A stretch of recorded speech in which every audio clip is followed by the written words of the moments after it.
What's up guys? Ito, update tayo sa ibunan natin. Yan, ito, yung mga hand feed natin. Ito, yung mga converse natin na nasa tower cage. Yan, then, itong hand feed natin na Alps 1. At ayan, ito sila. Ang green chiconor natin at ang sun conur.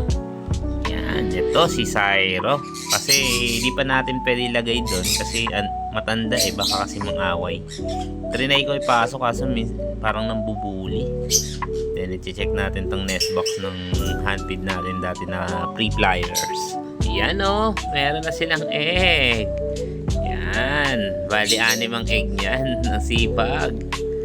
Yan, shoutout. Yan may mga handfeed natin nasa loob ng bahay natin. Yan. Then ito ang kakatail, hinanpid na natin kasi nag-ayos tayo ng mga cages kanina. Ito, hinanpid ko na. Then, ito naman ang isang handpid. Ito, bibigay ko to sa katrabaho ko. Yan. Bibigay ko na to kay Boss Jan. Yan, ito. Quality yan. Ako pala yun. Then, ito ang bago nating aviary. Ang unting ibunan. Ito yung kakatail, Lipat ko kasi sila sa malaking cage para maganda mag-breed. Yan, then ito ang mga breeders natin. Yan, inaayos ko yung pagkakasalansan. Yan, para medyo maaliwalas tignan. Ayos, goods na goods. Yan, quality yan mga bossing. Ayan mga breeders natin yan. Tapos yung sa baba yung nursery cage. Yan, ayos na ayos to. Quality to.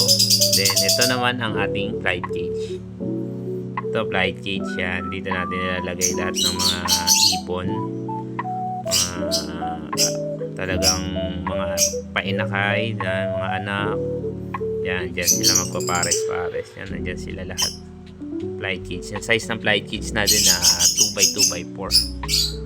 Medyo kailangan makalipad-lipad sila ng maayos yan.